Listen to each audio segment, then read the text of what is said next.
No thank you. I would sooner sit out the whole season than stand up with the cheat's daughter. The words were not whispered. That was the cruelty of them. Lord Percival Havering said them at full carrying voice, half a pace from where Cordelia Vane stood against the panelled wall of the Marbury Assembly Rooms, and he said them with a little laugh at the end, so that the three young men beside him might know it was a jest and laugh too. They did. The laughter travelled outward the way a dropped stone travels a still pond, until the whole crowded room seemed to turn its powdered, jeweled face toward the tall girl in the mended gray gown, and finding her wanting.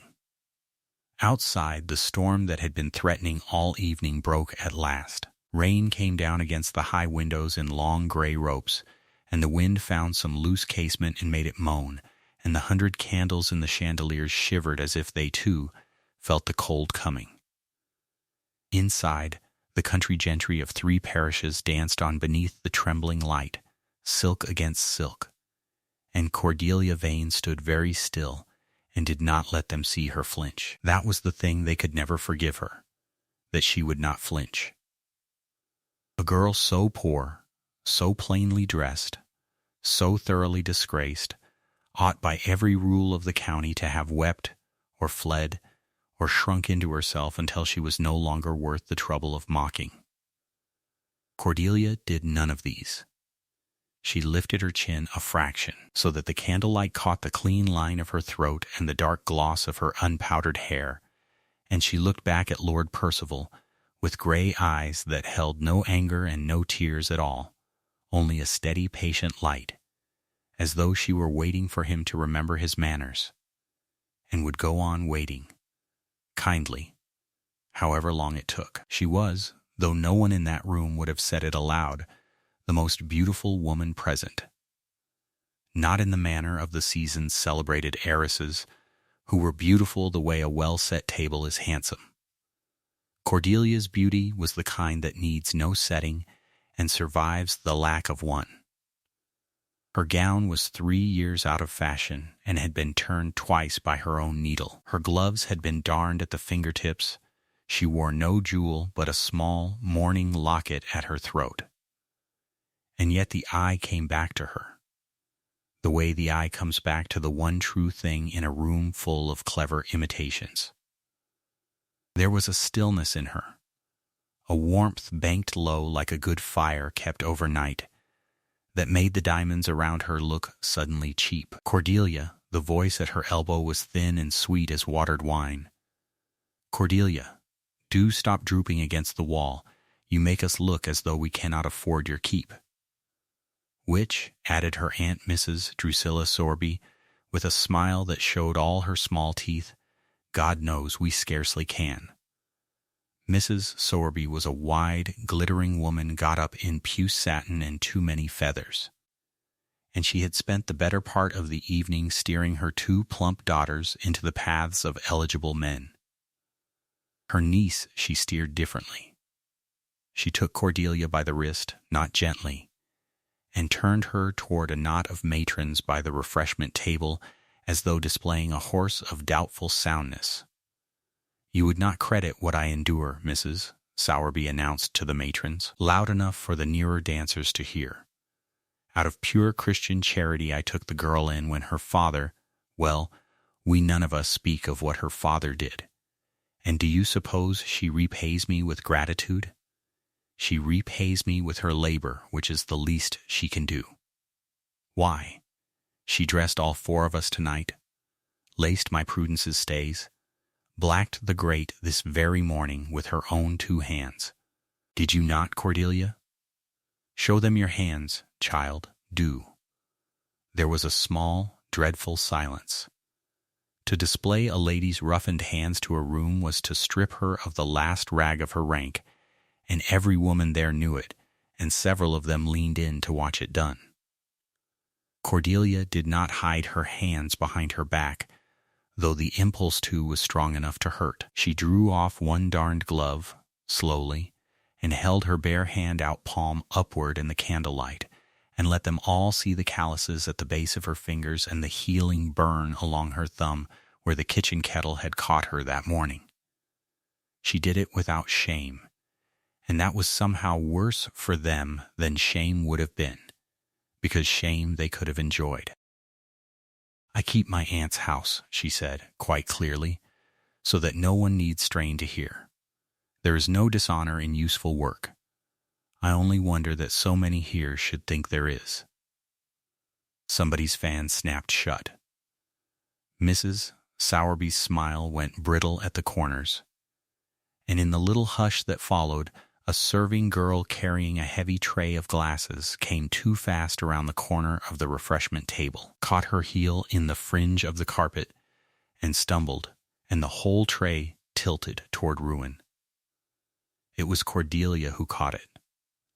She moved without thinking, one bare hand and one gloved, and steadied the sliding glasses with a quick, sure grace before a single one could fall, and set the tray to rights on the table's edge. The serving girl, she could not have been 15, and her face had gone white as whey with terror, for the breaking of the master's crystal would have cost her a month's wages or her place.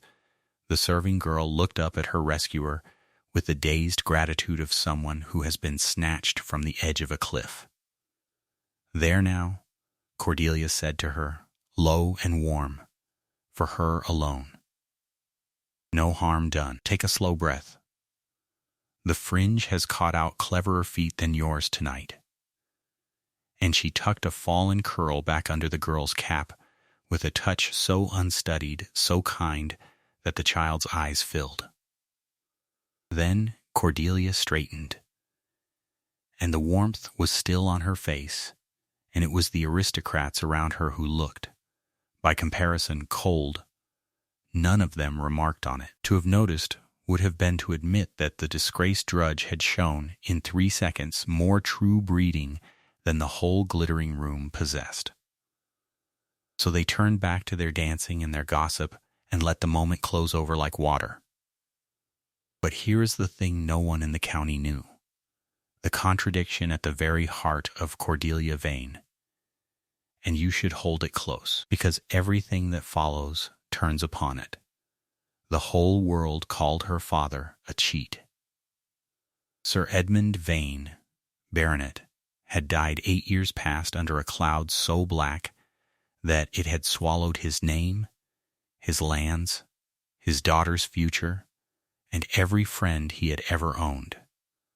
They said he had cheated his neighbors at cards and forged a bond and ruined an honest house, and had died of the shame of it rather than face the magistrate. That was the story. That was the ruin that clung to Cordelia like the smell of smoke. And Cordelia Vane, alone in all of England, did not believe a word of it. She had been 17 when her father died, old enough to have known him to the marrow, a gentle, absent, honorable man, who could not have palmed a card to save his life, who wept over a lamed horse, who had signed no bond that she had ever seen. She had held his cold hand in that terrible dawn, and she had known, with a certainty that 8 years of poverty and mockery had never once shaken, that her father had been lied about by someone, for some reason she could not yet name. She did not know how the lie had been built. She did not know who had built it. But she knew it was a lie the way she knew her own heartbeat, and she had promised the dead man, silently, over his folded hands, that she would live to see the truth of him restored, however long it took, however much they laughed.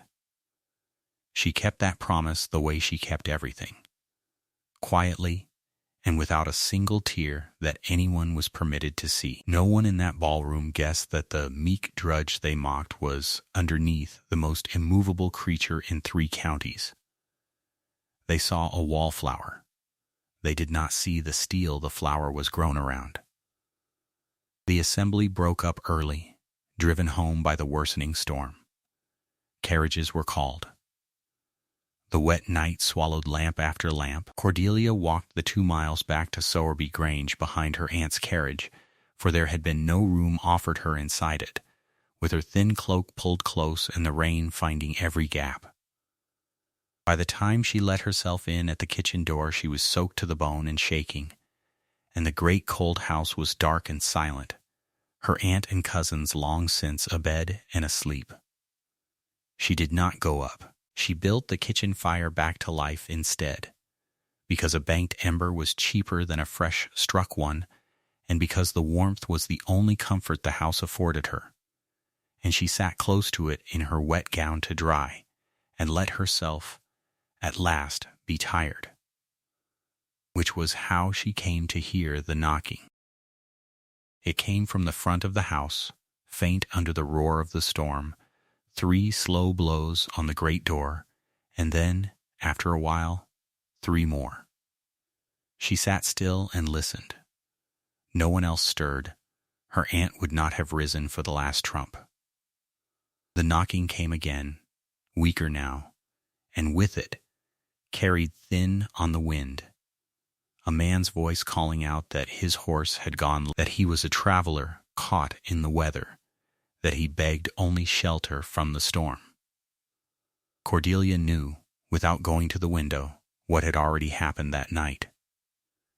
She knew this stranger had been turned from the door of every great house on the Marbury Road, from Havering Court, from the Ashfords' new pile, from all the lit and gilded places, because a plainly dressed man on foot in a storm is precisely the sort of caller such houses exist to keep out. She knew it because she, too, was the sort of thing the county turned from its warm rooms. And so she did the thing that no one else on that road had done.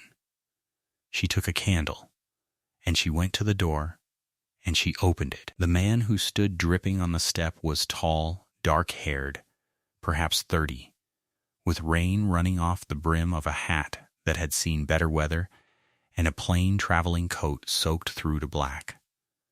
His face in the candlelight was a striking one, strong-boned, grave, with a hard-set mouth and a pair of dark eyes that took her in with a swift, startled attention, as though he had expected a servant, and found instead something he could not immediately account for. He was mud to the knee and half frozen, and he held himself very straight, in the way of a man determined not to appear as wretched as he feels. "Forgive me," he said. "I would not disturb the house at such an hour, but my horse has thrown a shoe and gone lame a mile back, and I fear I misjudged the storm. If there is a barn, a stable, anywhere dry, I would be more than—" "You will catch your death in a barn," Cordelia said. "Come into the kitchen. The fire is lit." He hesitated, genuinely startled, she saw, and something moved behind his grave eyes that she could not read. Then he stepped over the threshold, and she barred the door against the wind and led him back through the dark house to the one warm room in it. She was too busy to be afraid of him, and something in his bearing told her she had no cause to be. She took his sodden coat and hung it steaming by the fire. She found him her uncle's old dry coat from the peg by the scullery and made him put it on. She pulled the settle close to the hearth and set him on it, and knelt to draw off his ruined boots with her own roughened hands, as though he were any traveler and she any goodwife, and never once thought to wonder that his linen, under the plain wet coat, was of a quality no farmer ever wore. She swung the kettle over the flames and made him a hot posset with the last of the milk and a spoonful of her aunt's guarded brandy, and she cut him bread and cheese, and she did all of it with the same unhurried warmth she had shown the frightened serving girl, because it did not occur to her to do otherwise. Kindness in Cordelia Vane was not a performance for the deserving. It was simply the shape her hands made when they were left to themselves. "You are very good," the stranger said at last, watching her over the steaming cup, "to a man you have never seen, at an hour when good sense would keep the door shut. I confess I had begun to think there was no such door left in the county. I have knocked at a great many tonight." "I know you have," she said, sitting back on her heels by the fire. The great houses do not open to strangers on foot. It is a failing of great houses. She said it without bitterness, as a plain observation, and a strange expression crossed his face, as though the remark had gone in deeper than she meant it to. I keep my aunt's kitchen, she went on, so I am not obliged to any great notion of my own consequence. It is easier to be kind when you have nothing to guard. And have you nothing to guard? He asked. He was looking at her very steadily now, this plain, wet traveler, at the mended gown and the calloused hands and the face the candlelight loved. You seem to me to carry yourself like a woman who has a great deal. She smiled, and it changed her whole face, and he was silent. They talked then for a long while as the storm wore itself out against the walls. She did not ask his name, and he did not offer it, and this suited them both, for a name is a rank, and a rank is a wall. And by leaving them at the door, they found they could speak as two people simply, which neither of them had done in a very long time. He asked her about the county, and she told him its follies with a dry wit that made him laugh aloud, a rusty sound, as though he had forgotten how. He spoke of horses, of the road, of a war in his youth, of a great cold house he was riding home to and did not seem to want. She spoke of her father, once, briefly, and something in the way she said they were wrong about him, quietly, and as settled fact, with no plea for his belief in it, made the stranger set down his cup and look at her as though he were memorizing her.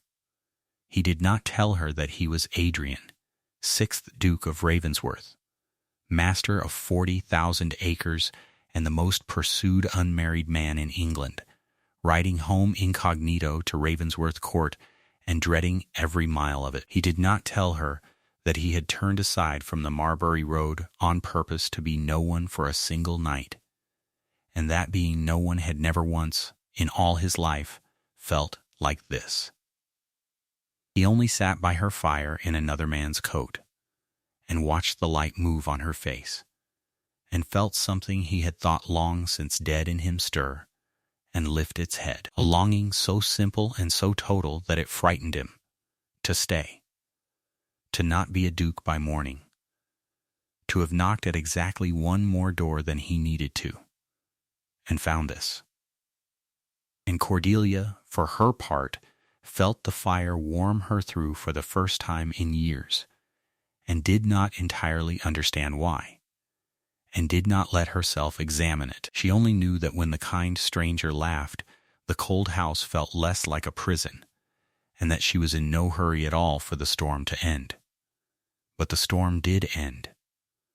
Somewhere toward the gray edge of morning, the rain thinned to nothing, and the wind dropped, and the first pale light came grudging through the scullery window, and with it came the world and its ranks and its walls rushing back. The stranger rose and stretched and became once more a man with somewhere to be. He gave her back her uncle's coat and shrugged into his own, dry now and stiff with the fire's heat, and at the door he paused and turned and looked at her for a moment as though there were a great deal he wished to say and no honest way to say it. "I shall not forget this kitchen," he said at last, "nor its mistress. I think you may be the only truly gracious person I have met in a 12-month, and I have met a great many people who spend a very great deal of money trying to appear so." He took her calloused hand, and, she would remember this for a long time, he bowed over it. Not the small nod a gentleman gives a servant, but a full, grave, unmistakable bow, of the kind offered to a lady of the first rank. "Thank you," he said. "I am in your debt more than you know." And then he was gone, out into the wet gray dawn, walking down the lane toward the town where he might hire a fresh horse, and Cordelia stood in the doorway with the cold morning air on her face and her hand still warm from his, and watched him until the mist took him. She did not know his name. She would never see him again. Of that she was quietly, achingly certain, in the way that poor girls learn to be certain about the good things that pass through their lives and do not stay. He was some gentleman's son, a kind man the storm had blown to her door for a single night, and blown away again. She turned back into the house and its long gray day of drudgery, and told herself, sensibly, to forget him. She would not forget him, and though she could not have dreamed it, standing there in the doorway of her aunt's cold kitchen with the mist closing over the lane, the man now walking away from her, back straight, hands cold, already dreading the court and the mother and the marriage that waited for him there, was riding home to a house whose name was about to become the great fixed pole of her whole future. For the ruin that had swallowed her father, and the great door she would one day be made to enter as the lowest thing in it, and the truth she alone still refused to abandon, all had one name written at the bottom of them, and it was his. For 3 days after the storm blew itself out, Cordelia Vane could not stop listening for a horse in the lane. She told herself she was a fool, and she was right, and it changed nothing. A kind man with grave eyes and a soldier's stillness had passed through her aunt's cold house, and at dawn he had gone, taking with him the only hour in a year that had felt like being seen. She did not know his name. She had not asked. She learned his name the way the poor always learn the business of the great, second-hand and too late, and from mouths that meant her no kindness. It was her aunt who brought it into the house, along with the market baskets and the perpetual grievance she carried the way other women carried a shawl. Mrs. Sowerby had married a Vane and outlived him, and had never forgiven the family the disgrace that clung to the name like smoke to a burnt roof. She kept her late husband's niece as a household economy dressed up as charity, and she liked an audience when she talked. That morning her audience was Cordelia, on her knees at the grate. "They are opening the great house at Ravensworth Court," her aunt announced, unpinning her bonnet. "The whole county is in a fever over it. The Duke has come home at last, riding about the country these weeks past like a gypsy, if you please. No outriders, no crest, as though a man of 30,000 a year may go where he likes and lodge where he falls." Cordelia's hand went still on the blacking brush. She did not turn around. Something in her had gone very quiet, the way a held breath is quiet. "A duke," she said. Ravensworth. Her aunt said it the way she might have named a saint or a bank. "The most sought-after man in England, they say. The great matchmaking mammas have hunted him these 10 years and got nothing for it but their daughter's disappointment. And now his mother, the dowager, has run him to ground at last." She lowered herself into the good chair with a sigh of satisfaction. "There's to be a house party. A grand one. To bless the match before it's cried." "The match," Cordelia repeated. "Miss Honoria Ashford." The name came out coded in the particular reverence her aunt reserved for money. £60,000 and a face to go with it, and a father who bought half of Cheapside and means to buy a coronet with the rest. There's your modern world for you, but she's a beauty, they say, and pious as a nun in company. The dowager could not have chosen a fatter purse or a prettier one. She began to work off her gloves, finger by finger. It will be the making of the season. Not that it is anything to us. Cordelia looked into the cold grate and saw, absurdly, a man's hands held out to the fire, a torn cuff, gray eyes that had rested on her too long, and then looked quickly away, as if ashamed of a wanting he had no right to. She had asked him, once near midnight, what work took a man out in such a storm, and he had smiled and said, only, that he was going home, and had wished for the first time in years that home were farther off. She had thought him a bailiff, perhaps, a steward. a soldier between postings. She had liked him for a plain man. He was a duke, and he was going to be married, and she had darned his cuff by candlelight and let him look at her mouth. No, she agreed softly. Nothing to us.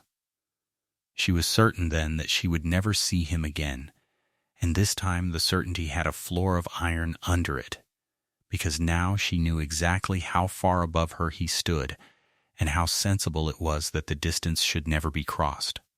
She folded the knowledge away with the neat, practiced motion of a woman who had folded many things away, and she finished the grate, and she did not weep, because weeping was a luxury and her aunt would have heard it and enjoyed it. She did not know that fate has a cruel sense of symmetry, and had already begun to arrange that she should be sent, humbly and unpaid, into the very house where the man from the storm was to give himself away. It was arranged, as such things are, for someone else's convenience. Old Lady Marchmont, a distant connection of the Sowerbys and a fixture at every gathering she could still be carried to, required a companion for the Ravensworth party, a quiet, biddable girl to fetch her shawl and read to her and bear her complaints, at no wage, in exchange for the honor of being under a ducal roof. Mrs. Sowerby offered her niece the way one offers a length of cloth one has no further use for. It cost her nothing. It rid her of the girl for a fortnight, and there was a sourness in it that pleased her too, to send that too lovely, too composed face into a house full of its betters, to be reminded hourly of exactly what it was, the daughter of a man the world had named a cheat. You will make yourself useful and invisible, her aunt instructed, and you will not, under any circumstances, put yourself forward. Do you understand me?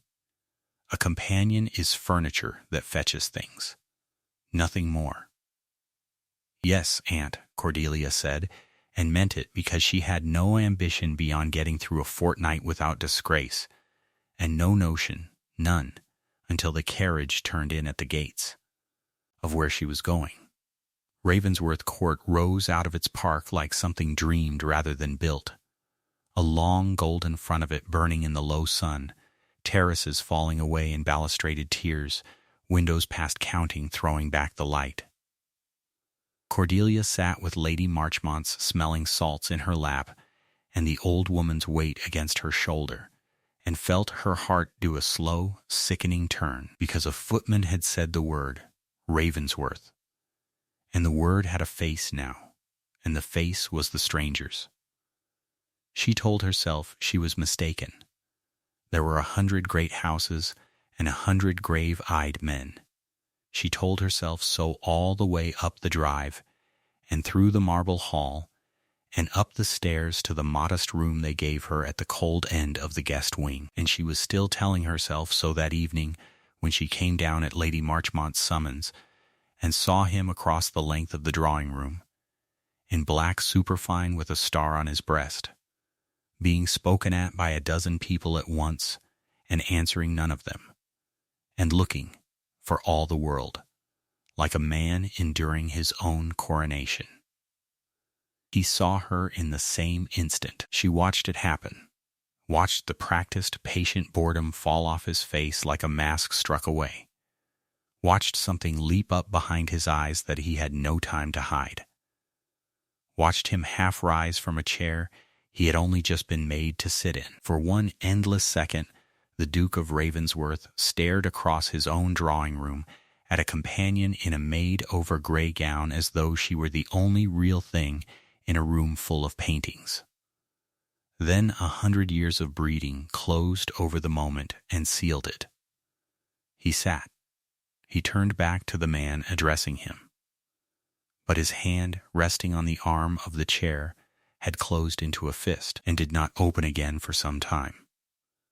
She fled to Lady Marchmont's side and made herself furniture that fetched things, and prayed to become invisible, and knew, with the particular despair of a woman who has just understood the whole shape of her misfortune, that she had darned a duke's cuff, and that he had not forgotten it, and that nothing good could possibly come of his remembering. He came to her the next morning in the long gallery, where she had gone early to be alone with the rainlight and the dead Ravensworths in their frames. "You did not tell me your name," he said. No greeting, no preamble. He stood a careful 6 feet off, hat in hand, as though nearness were a thing he did not trust himself with. That night. "I have thought about it more than a sensible man ought. I did not even leave you mine. You did not need to, your grace." She curtsied, low and correct, and it was a small cruelty, and they both felt it, the title set down between them like a wall. The county has been kind enough to supply it. Something crossed his face. "Don't," he said quietly. "Not that voice. I have been your grace since I was 19 years old and my father died and left me a name to carry like a stone. That night I was only a man half drowned in your kitchen, and you gave me bread and mended my coat and spoke to me as though I were a person and not a fortune. Do you know how long it has been since anyone did that?" He stopped, aware he had said too much, aware of the star on his breast and the whole betrothing house asleep around them. "I only wished to know your name." She should not have told him. She knew it even as she did. "Cordelia," she said. "Cordelia Vane." She watched the name mean nothing to him. Grace of God, nothing. He was not of this county. He did not know the old scandal. He heard only a name and thought it beautiful, and she felt a flare of something dangerous and warm that she had no business feeling. And she curtsied again and took her leave before it could be seen on her face. But it did not stop there, because he would not let it stop there. He was a disciplined man. He had ruled a dukedom since boyhood. He could sit through a betrothal being arranged around him with a face like carved stone. And yet, again and again across those days, the discipline failed him at precisely the point where she stood. There was the evening in the music room, when the dancing was got up and Honoria Ashford had all but placed his hand upon her own arm, and he crossed the whole room instead, in front of everyone, and bowed to the companion standing against the wall with the old lady's fan, and asked Miss Vane to dance. The silence that followed was a live thing. Cordelia's refusal died in her throat before his outstretched hand. To refuse a duke before his guests was its own scandal, and he knew it, and had used it, gently and ruthlessly, to make her say yes. He danced with her once, correctly, at the full arm's length propriety allowed, and said almost nothing. And by the end of it, half the room hated her, and the other half was memorizing her face for later. And Cordelia understood that a kindness could be a kind of ruin. There was the stolen hour in the library, when she had gone in search of a book for Lady Marchmont, and found him there among the shelves as if he had been waiting, as, in truth, he had, and they had talked, low and quick, of nothing and everything, of the book in her hand and the storm and the years, until a clock somewhere struck and reminded them both what they were. And he had said, with a bitterness that frightened her, "I have 30,000 a year and 11 houses, and I cannot have 1 hour that is my own." And she had said, "Then you and I are not so differently poor, your grace." And he had looked at her as though she had reached into his chest. And there was the garden, the worst of it, the moonlit terrace on the 4th night, where she had gone to escape the heat of the great rooms, and he had followed, and they had stood a body's width apart with the whole silver park falling away beneath them, saying the careful, ruinous things people say when they have already decided to be unhappy honestly rather than comfortably numb. He did not touch her. That was the mercy and the torment of it. He stood with his hands locked behind his back and told her, in a low, even voice, that he was to be married within the fortnight to a woman he did not love and could not respect, that the match was his mother's making and his own long weariness, and that he had made his peace with it entirely until a storm had blown him into a cold kitchen, where a girl in a gray gown had looked at him without wanting anything, and that now his peace was gone and he did not know how to get it back and was not, God help him, sure he wanted to. "You should not say these things to me," Cordelia whispered. "No," he agreed, "I should not." And neither of them moved, and the moon went behind a cloud, and somewhere below in the lit house a woman with 60,000 pounds was being told she had all but won him. Honoria Ashford was nobody's fool. She had watched the Duke cross a room for a companion, and she had seen his face when the gray girl entered a doorway, and she knew, with the sharp animal certainty of a woman whose whole fortune of self was staked on a single card, exactly what she was looking at. She had not clawed her way up from her father's counting house to the threshold of a duchess's coronet to be undone by a fetcher of shawls and a made-over gown. So she did what her kind do. She smiled, and she performed. Before the dowager and the great ladies she was all soft goodness. She praised Miss Vane's patience with poor Lady Marchmont. She pressed a shawl of her own upon the girl with a public sweetness that made 3 matrons murmur what a Christian creature Miss Ashford was. And in the same breath, in corners, with the dowager's ear bent close to hers, she went to work with a needle, dipped in something colder. The Dowager Duchess of Ravensworth needed little persuading. She was a proud woman, magnificent and frost-bound, who loved her son the way one loves a monument one has spent a lifetime maintaining, and she had seen, too, the thing in his face, and it appalled her. That a Ravensworth, her Ravensworth, should look so at a hired companion was not a romance to her. It was a crack in the marble. It was to be stopped. They stopped it.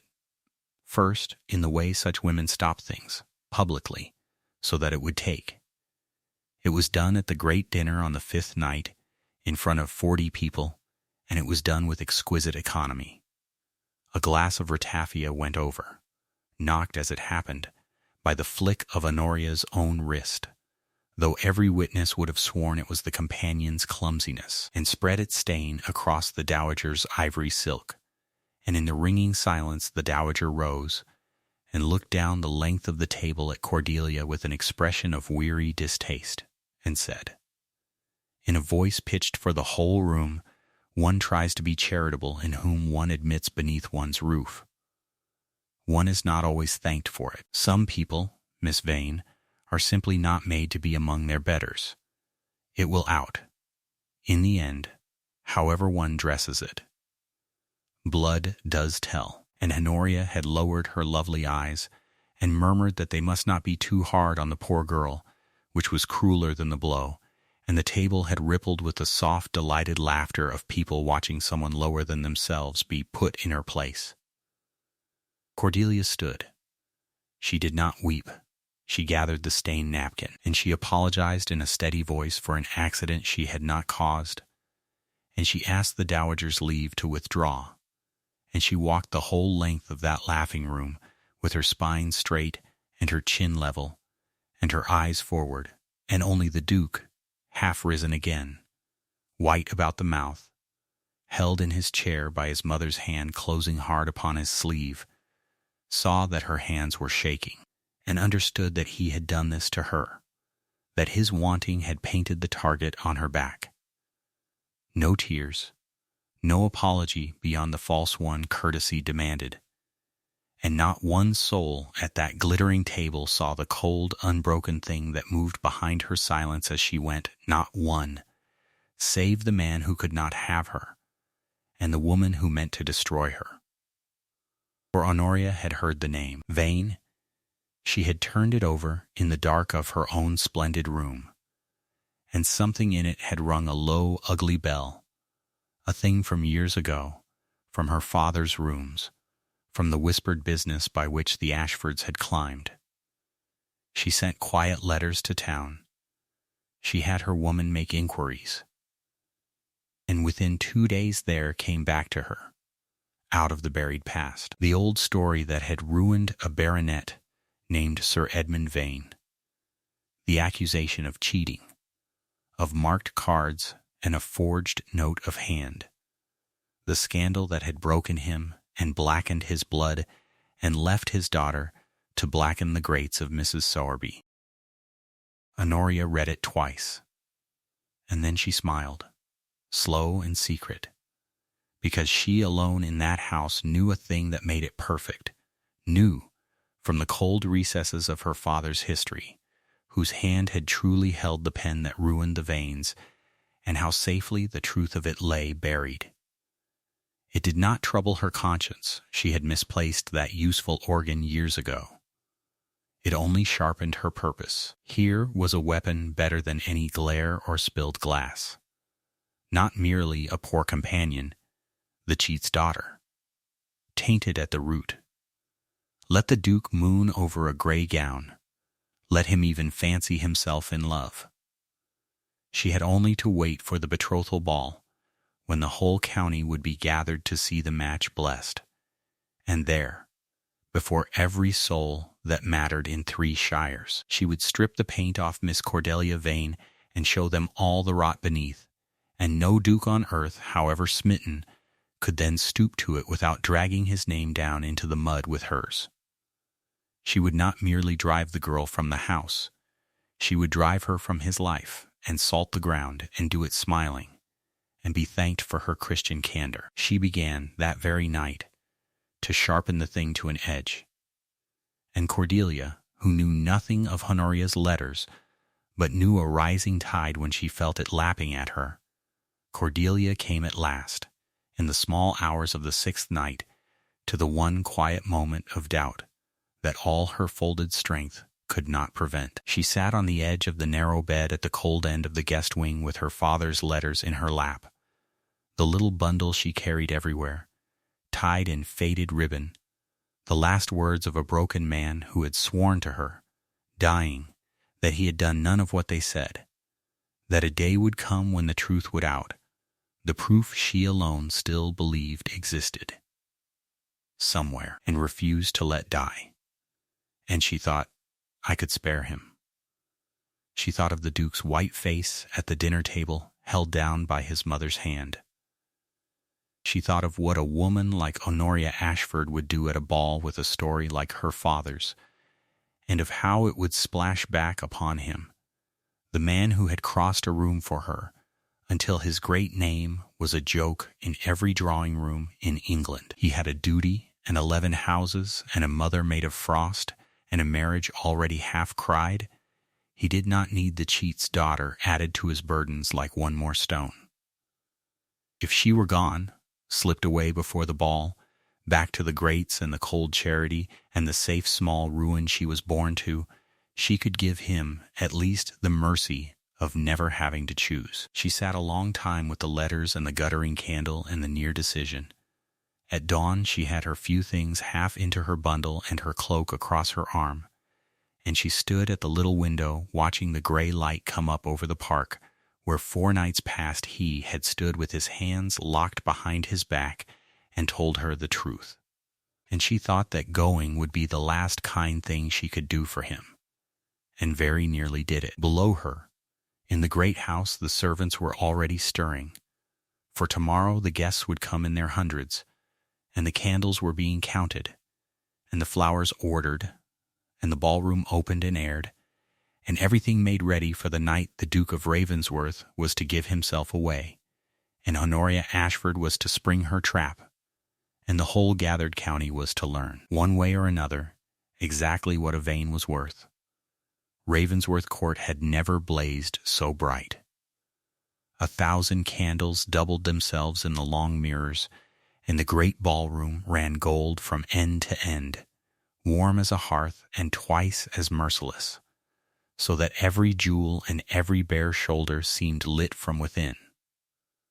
The Dowager Duchess had spared nothing. Tonight her son would be promised, before the whole of fashionable London, to Honoria Ashford, new money made noble by marriage, virtue made visible by candlelight, and the dowager meant the memory of it to outlast them all. Cordelia Vane stood at the edge of that brilliance where she had always stood, near the wall, half in shadow, where the light thinned. She had come to the court as Lady Marchmont's companion, in a made-over gown of gray silk that had been someone else's 3 seasons ago, and she had told herself, over and over through the long days that had led to this one, that she could bear one evening. She could watch him promise to another and keep her face still and give the world nothing. But she had not counted on how he would look at her across the room. Adrian found her the moment he entered. She felt it before she saw it, the way one feels a change in the weather, and for one unguarded instant the Duke of Ravensworth, the most sought bachelor in England, stood in the doorway of his own betrothal ball and looked at a companion in gray as though she were the only fixed point in a turning room. Then his mother's hand closed on his arm, and duty took him, and he was drawn into the current of bows and greetings that carried him steadily, inevitably, toward the woman he was meant to marry. Honoria watched all of it. She missed nothing tonight. She had dressed for a battle and not a betrothal. She wore Ashford diamonds at her throat and an expression of tender modesty on her face, and when Adrian was steered to her side, she laid her fingers on his sleeve and smiled up at him with all the sweetness the watching mothers could wish. But her eyes had gone flat and cold as coins, because she had seen that look in the doorway too, and she had felt the old ground shift beneath her slippered feet. She had not clawed her family up out of trade and into ballrooms to be undone now by a penniless nobody with a ruined name. And a ruined name, Honoria had decided weeks ago, was a thing that could be made to do useful work. The dancing had not yet begun.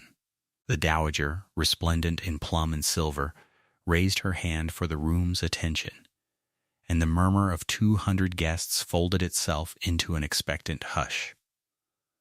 This was the moment. This was the announcement, prepared and rehearsed, that would seal the Ravensworth name to the Ashford fortune, and close, forever, the small, foolish door that a storm had once blown open. "My friends," the dowager began. "Before you speak, Your Grace," Honoria's voice cut across the room, clear and carrying and beautifully distressed, "there is something the company ought to know. Something I cannot, in conscience, let pass in silence. Not on a night meant to honor this family." The dowager's hand lowered slowly. This was not rehearsed, but Honoria had already glided a step forward into the open floor, into the pool of the brightest light, where every eye could find her, and she had the room now, and she knew it. "It grieves me," she said, and pressed her fingers to her breast. "Truly it grieves me to be the one to say it. But there is a person among us tonight who has crept into this house under a borrowed gown and a false gentility. A companion, a dependent." She let her gaze travel, unhurried, cruel, across the crowd until it came to rest against the wall, upon the girl in gray. Miss Cordelia Vane, daughter of Sir Edmund Vane, a baronet, yes, once, a baronet who died a proven cheat and a forger, who ruined honest men at the card table with a marked deck and a false hand of writing, and who took his own disgrace to an early grave rather than answer for it. The word cheat went through the room like a dropped glass. Fans stopped. Someone laughed, low and disbelieving. Heads turned to hunt the wall for the face that belonged to the shame, and found her, pale, still, her chin level. And the turning of all those heads was a thing Cordelia had felt before, in 100 smaller rooms, and had never once grown used to. "I have proof," Honoria went on, and drew from her reticule a folded paper gone soft and brown at the creases, here in Sir Edmund's own confessing hand. I bring it forward not from malice. Heaven knows I bear the poor girl no ill, but because this family is about to give me its name, and I will not carry that name into a room that harbors a fraud's daughter as though she were an equal. Read it. Let them all read it. Let there be no more pretending. She turned, with the paper held high, toward the dowager, toward Adrian, and it was a masterstroke, and she knew it was a masterstroke. She had only to shame the girl out of the room, out of his sight, out of his reach, forever. And the door would close, and the story would end the way stories about penniless wallflowers were supposed to end. In a moment, the dowager would recoil. In a moment, Adrian, whatever he felt, would be bound by every law of his rank to stand aside. In a moment, Cordelia Vane would gather the tatters of her borrowed dignity and flee into the night, and never trouble the great world again. Cordelia did not flee. She had spent 8 years being told what her father was by people who had never met him, and she had spent 8 years refusing, quietly, in the one place no one could reach, refusing to believe a lie she alone still carried the shape of the truth against. She looked at the brown paper in Honoria's jeweled hand, and something in her went very still and very cold, the way the surface of deep water goes still. That letter, she said, and her voice was not loud, but the hushed room carried it, is dated the 4th of October. My father was 3 weeks dead by the 4th of October. He did not write it. He could not have written it. Someone wrote it for him, after he was in the ground and could not answer. For half a heartbeat, Honoria's smile did not move. Then it moved, and into that half heartbeat, before Honoria could recover her footing, before the dowager could speak, a man's voice rose from the crowd near the doors, rough, unfashionable, out of place among the silks. She's right. An old man was pushing forward, travel-stained, gray, his hat crushed in both hands. God forgive me, she's right, and I've carried it 8 years. My name is Harrop. I was steward to the Ashford estate, and I was the man they paid to swear I'd seen Sir Edmund Vane mark a deck. The ballroom came apart into noise. The dowager's face had gone the color of ash, and near the wall, where no one had troubled to look for 8 years, Adrian of Ravensworth was already moving, not toward Honoria, not toward his mother, but toward the doors, where 3 more travelers were coming into the light behind the old steward, and toward the thing he had set quietly in motion weeks ago and had prayed would arrive tonight of all nights.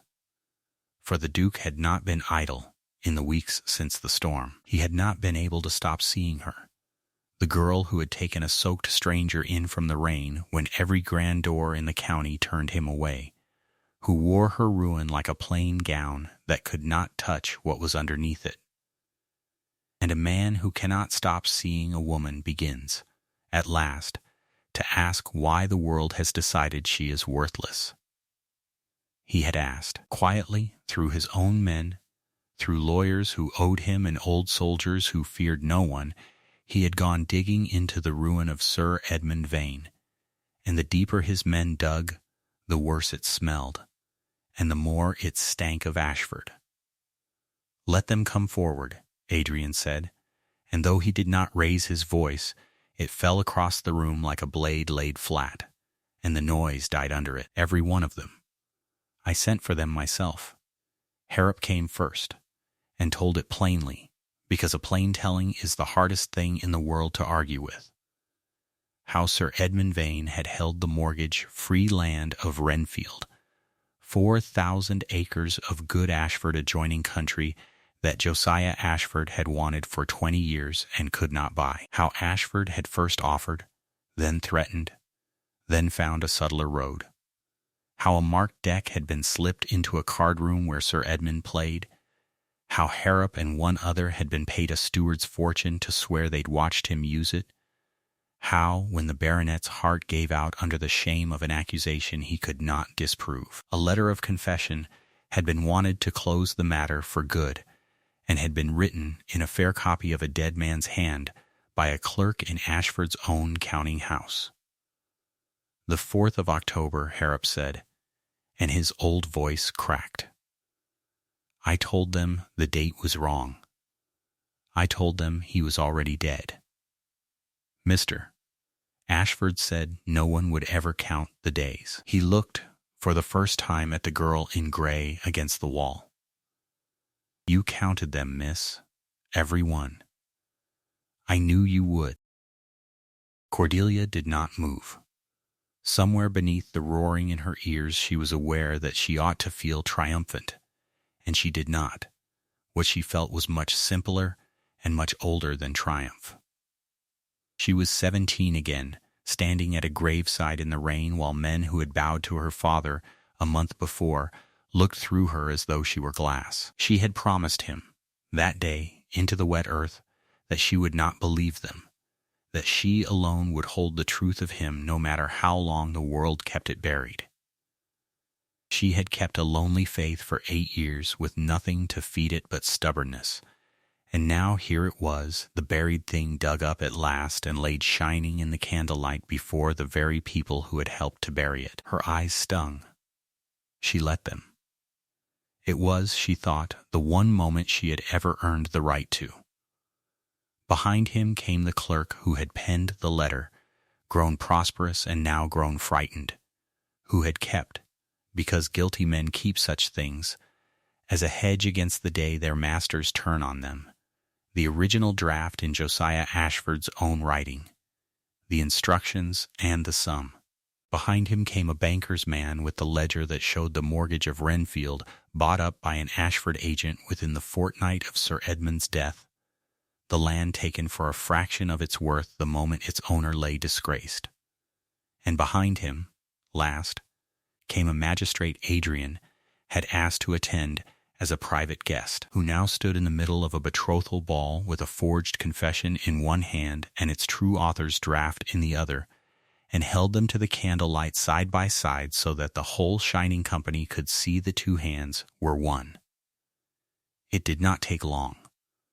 That was the strange thing, Cordelia would think afterward, that a lie 8 years in the ground, a lie that had cost her a father and a home and her whole girlhood, took only minutes to fall once the truth was let into the room. Josiah Ashford was not present to defend himself. He had not thought he would need to be. His daughter was.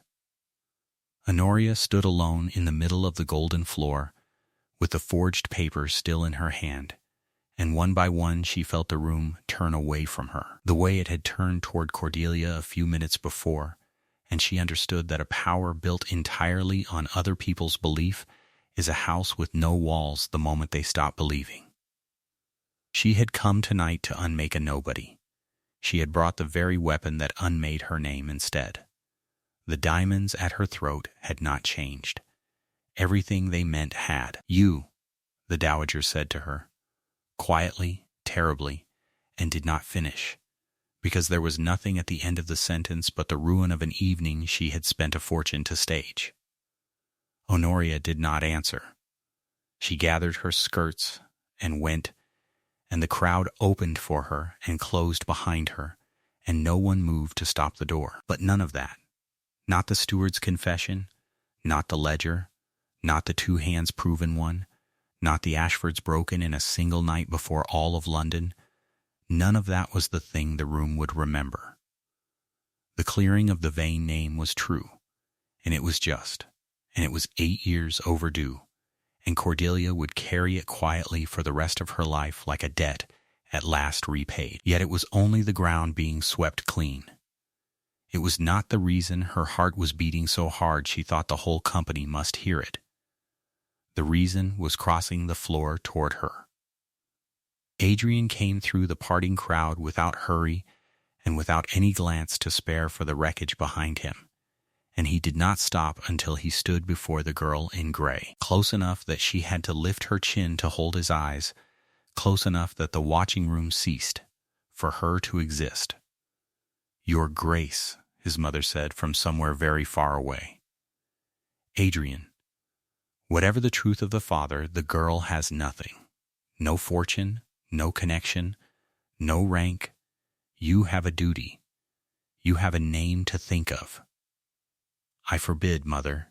He did not turn around. He said it gently, and it stopped her as nothing had ever stopped her.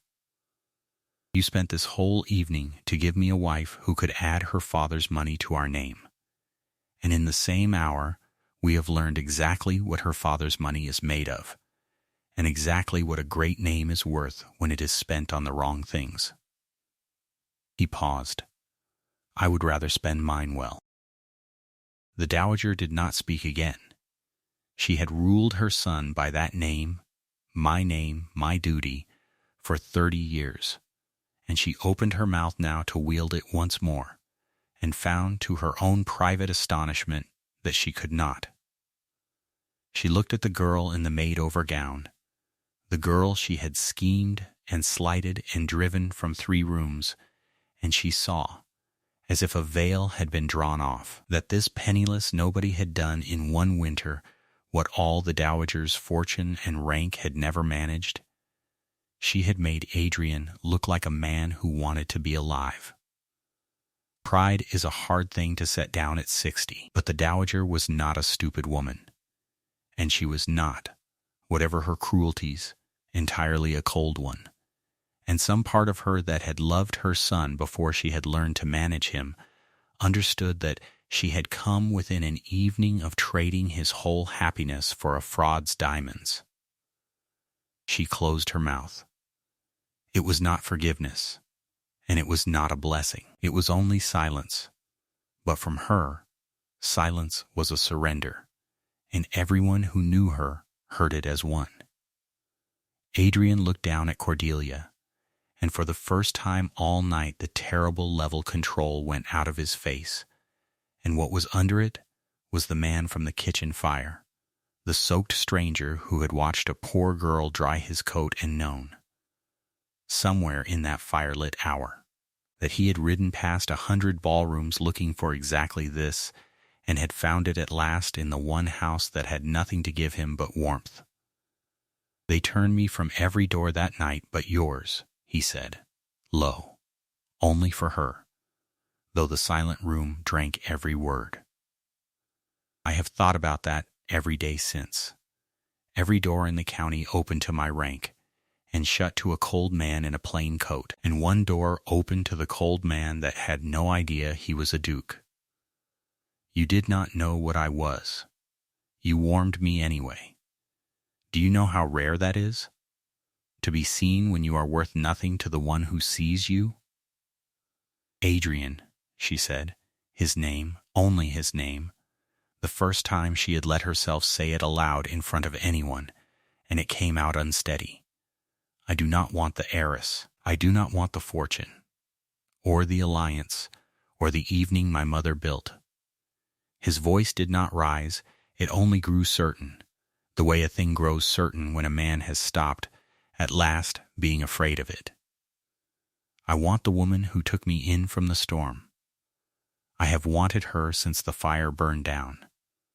I will not spend another night pretending I want anything else." And there, in the middle of his own betrothal ball, before his ashen mother and 200 of the people who had for 8 years called this girl the cheat's daughter and would not stand up with her, the Duke of Ravensworth took Cordelia Vane's hand in both of his and bowed over it. Not the shallow courtesy owed a companion, but lo, the bow a man gives the one person in a room he means to answer to for the rest of his life. "Dance with me," he said. "Everyone here refused you once. Let them watch me ask." The musicians, uncertain, found their instruments. And somewhere in the crowd a single fan snapped shut, and then, hesitant, someone began to clap, and it spread, not for the fallen Ashfords, not even for the cleared name, but for the sheer astonishing sight of it, the thing none of them had come expecting to see. She put her hand in his. She was still in gray silk that had been someone else's. She had no fortune and no jewels, and until an hour ago no name that anyone in that room would say without a curl of the lip. It did not matter. It had never, it turned out, mattered at all. He led her out into the center of the floor, the very center, under the brightest of the 1,000 candles, into the light that all evening had thinned before it reached her, and he turned her into the first figure of the dance, and the whole gold room revolved around the two of them. The wallflower no one would dance with stood at the heart of the room now, luminous, her hand in the Duke's, and every eye that had slid past her for 8 years could not tonight look anywhere else. Her father's honor was restored, and that was justice. But this, his hand closing warm and sure over hers as the music rose, the storm stranger become her whole world in the space of a single winter, this was the thing she had never dared count on, because it had never been owed to her and had come anyway. She had spent her life being told what she was worth by people who had never once bothered to look. It had taken one man, in the dark, with nothing to gain, to prove that being seen is the only fortune that was ever real.